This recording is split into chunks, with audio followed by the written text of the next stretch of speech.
ከጠንካራ ወንድ በስተጀርባ ጠንካራ ሴት አለች፣ ልባም ሴት አለች፣ አላማ ያላት ሴት አለች፣ አስተዋይ ሴት አለች። እሷም ደግሞ ቅመምዬ ናት። ከብሩኬ ጎን ሆና ለዚህ ስኬት ስለደረሱ በጣም ደስ ብሎኛል። እንኳን ደስ አላችሁ እሙሽዬ፣ እናታችን ይገባሻል። በዚህ ምድር ላይ ይነስም ይብዛም የተቻለውን ያህል ለቤተሰብ ማድረግ በጣም ትልቅ ደስታና በጣም ትልቅ ነገር ነው እና እኔ በጣም ነው ደስ ያለኝ። ብሩኬ ሀይሚዬ፣ እውነቱን ስነግራችሁ እንደነሱ አይነት ወጣት በዚህ ጊዜ ማየትና ማግኘት በጣም ደስ የሚል ነገር ነው። ምክንያቱም እዚህ ደረጃ ለመድረስ መስራት፣ መጣር፣ ማስተዋል፣ ማገናዘብ አስፈላጊ ነገር ነው ብዬ ነው የማስበው። ምክንያቱም እነሱ ወጣትነት ሳያታልላቸው ያዩት ነገር ሁሉ ሳያምራቸው ግን እነሱ አላማቸውንና ስኬታቸውን ቤተሰቦቻቸውን በምን አይነት መንገድ ማስደሰት እንዳለባቸው እሱን እያሰቡ ስኬታቸውን በብዙ ነገር ውስጥ አልፈውም ቢሆን ሰርተው ተለውጠው ቤተሰቦቻቸውን ደግሞ በዚህ መንገድ ማስደሰት ከዚህ በላይ የሚያስደስት ነገር የለም። የሰው ደስታ የሚያስደስታችሁ በሙሉ እንኳን ደስ አላችሁ በሏችሁ። የእውነቴን ነው። እኔ በጣም ደስ ብሎኛል። ብሩኬ ትችላለህ። እውነቴን ነው ምልክ ትችላለህ። የተግባር ሰው ነህ። በብዙ አይነት መንገድ እኔም አይቻለሁ። እውነቴን ነው የምላችሁ። በጣም ጠንካራ፣ በጣም አስተዋይ።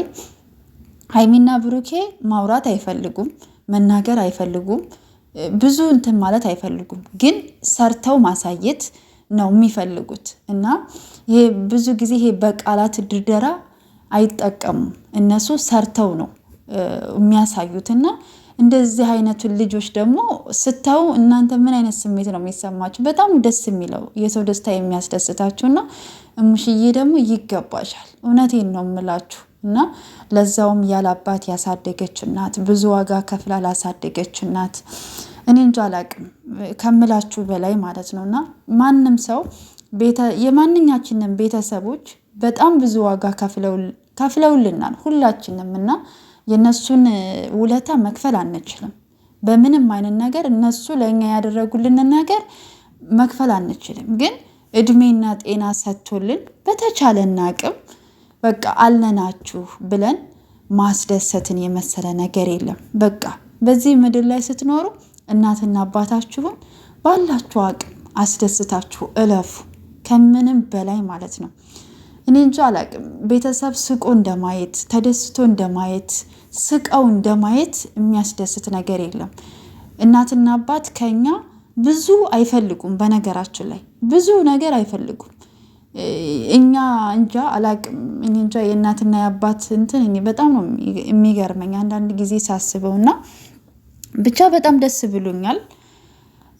እንግዲህ ያው ለሀይሚዬም አዲስ ቤት ገዝቶላታል፣ ለሙሽዬም አዲስ ቤት ገዝቶላታል።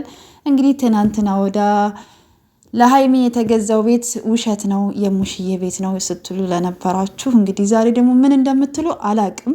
ብቻ እግዚአብሔር ማስተዋልን ይስጠን። በመሀል ግን ደግሞ ሀይሚዬ ደግሞ አሳዘነችኝ ነው የምላችሁ። በቃ አሳዘነችኝ። የጠበቀችው ነገር ሌላ ነው፣ ተደርጎ ያገኘችው ነገር ሌላ ነው እና ብቻ አለ የሆነ እኛ ሴቶች ከምንወደው ሰው የምንጠብቀው ነገር አለ። በብዙ አይነት ነገር ውስጥ ብንሆን የምንወዳቸው የኔ የምንላቸው ሰዎች ላይ የምንጠብቀው ነገር ሊኖር ይችላል እና ግን ደግሞ ብሩኬ ሁል ጊዜ ከድሮም አንስቶ በቃ ለእናቱ መድረስ እንዳለበት ማድረግ የምፈልገው ነገር አለ ነው የሚለው ሁል ጊዜና ያንን ነገር ደግሞ ሰርቶ ስላሳየ በጣም ደስ ብሎኛል። እና ጠንካራ ልጆች ስለሆኑ ነው፣ በርትተው ስለሰሩ ነው። ገባችሁ አይደለ? ስለተሳሰቡ ስለተደጋገፉ ነው እዚህ ደረጃ የደረሱት። በጣም ወጥረው ነው የሚሰሩት። በጣም ጠንካሮች ናቸው። የሰው ንግግር አይሰብራቸውም። እንደ ሰው ቢሆን ኑሮ ሰው እንደሚሰጣቸው አስተያየት ቢሆን እዚህ ደረጃ አይደርሱም ነበረ። ግን ሁሉን ነገር ተጋፍጠው ስኬታቸውን፣ ምኞታቸውን፣ አላማቸውን አስቀድመው ነው እዚህ ደረጃ የደረሱትና በብዙ አይነት ነገር ውስጥ ነው ያሉት። አሁን እንኳን እኛ እንኳን በምናየው እንኳን ሀይሚና ብሩኬን ለመለያየት ብዙ ነገር እየተባለ ነውና ብዙ ነገርም እያየን ነው። በነገራችን ላይ ግን እግዚአብሔር ያገናኘውን ሰው አይለየውም። ሰው ይጣላን፣ በመሀል ክፍተት ሊፈጠር ይችላል። ግን ደግሞ እግዚአብሔር አለ ለሁሉም። እያንዳንዱ በህይወታችን የሚፈጠሩ ነገሮች ምክንያት አላቸው። ያለ ምክንያት አይመጡም፣ ያለ ምክንያትም እንትን አይሉም እና ሁሉም ነገር ፈጣሪ ነው የሚያውቀው ማለት እፈልጋለሁ። ለሙሽዬ ሰርፕራይዝ እንደሚያደርጋት ግን ገምቼ ነበረ። ምክንያቱም ለሁለት ሰዎች ነው፣ አንዱ ለሀይሚ ነው፣ አንዱ ደግሞ ለሌላ ሰው ነው ብሎ ነበር እና በቃ እሙሽን ሰርፕራይዝ ሊያደርጋት ነው ብዬ ነበረ ሳስብ የዋልኩት ማለት ነው። ምክንያቱም ትናንትና ነው የተነገረን ጠብቁ ተብለናል እና ቀኑ አልመሽልኝ ብሎ ነው የዋለው። እውነቱን ስነግራችሁ ምን ይፈጠር ይሆን ምን ይደረግ ይሆን እያልኩ በጣም ነበረ ሳስብ የነበረውና ብቻ በዚህ መንገድ በመሆኑ በጣም ደስ ብሎኛል። እየተባረከ ቤት ይሁን፣ የፍቅር ቤት ይሁን፣ የሰላም ቤት ይሁን፣ እኔ እንጃ አላቅም።